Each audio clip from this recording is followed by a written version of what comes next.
What's up, everybody? Welcome back to Life You Have with Tez. That's me. And today we're going to talk about 5 ways how to be a good leader. But before we get started, make sure you tap that like button and subscribe if you feel the need to do so. So without any further ado, we're going to begin. Number 1, listen. Part of being a great leader is having a keen ear. That means you have to be able to listen. You have to be able to not only listen for that person's problem, but also listen for that person's solution. 9 times out of 10, a person solves their own problems. All you just have to do is facilitate. They will bring up the problem and then they will solve that problem with their own complaint. So it works itself out. When you listen to others, it also builds a special type of trust. Listen, when I worked at Waffle House, I learned a special type of listening skill. That skill was I facilitated what you wanted. I knew that you were there to get food. You weren't there to ask me how my day was going, which means I could do things like suggest the things that you want because I know that you want them. I'm not asking for it. I'm telling you you want it, but it's in a suggestive type of way. So when you ask for the all-star combo, then we already knew that you're going to get hash browns with that. So I would say scattered, covered, smothered, chopped, or chunked. And it would be like, smothered sounds nice. Really all that just means is they want some onions on the top. Covered means they want cheese on the top. I'm not asking you, I'm telling you this is what you want. And then they start thinking about, they mull it over. Their problem has been solved by them. All I was there to do was facilitate to get to that answer. So listening,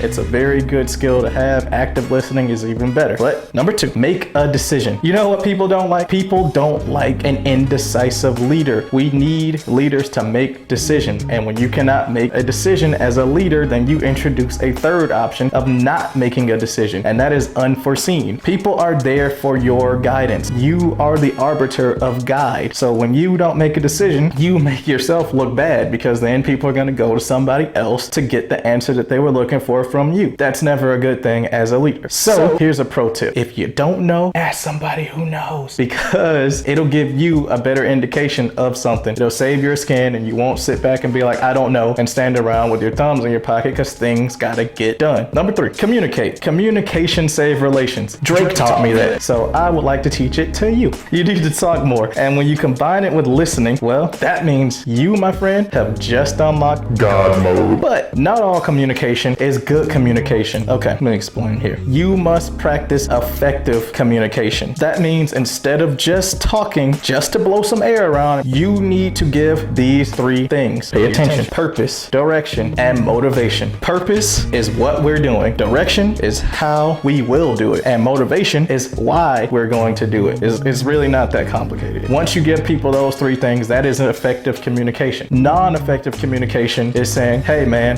you need to do something, but I don't really know what you need to do. Let me call somebody and figure it out.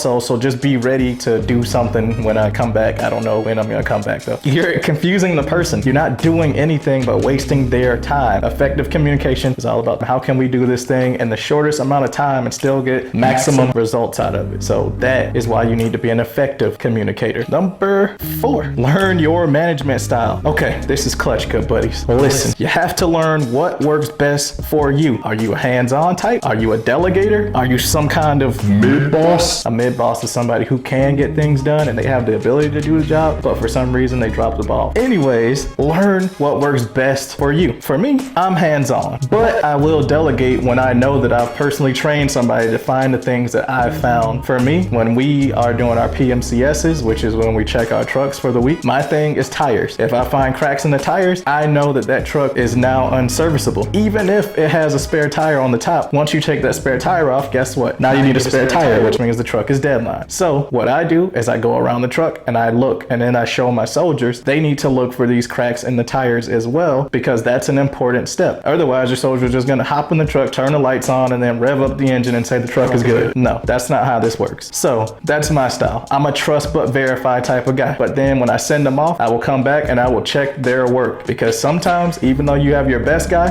they know they're your best, they will cut corners at times. So you have to check them. You got to ask those questions. Did you do this? Did you do that? That's okay, because I'm checking anyway. And if it's not right, I make them go and do it all over again, because they should have did it right the first time. Nobody's going to accept cutting corners in regular life. Why would I accept it? My life could be on the line. You could just send somebody to their doom, giving them a truck that's deadline, and they don't even know it because you didn't check it. Number 5. commit to the bit. If you make a decision and it sucks, just commit to the bit. that's all you gotta do. Lack of communication is what kills things before they start. Let's say that every Thursday we have Leadership Development Day and we're doing it for like 3 months straight. Then all of a sudden, out of the blue, we stop doing it, and we stop doing it for 3 months after that. Then we do it again, like randomly, but it's not even on a Thursday. It'll be like on a Tuesday. Now, instead of just having commitment issues, now we also have a consistency issue as well. So one of the tips that I found out how to get over that consistency and commitment issue is that instead of just pretending like it never happened, that you stop doing this thing and then you want people to start doing it again, you just put out a message that says, hey, it's not this week, but we are going to do it next week, or we are going to do it at this time. Instead of just having it like it never happened and nobody addresses anything, and then you want to try to make it up. You want to try to make that event or that thing up that you said was going to happen. You need to try and actively make that happen. So you keep brushing off something like that, just a training thing like that. What other things are you going to deem non-important for you to brush off as well? Now, I get it. Sometimes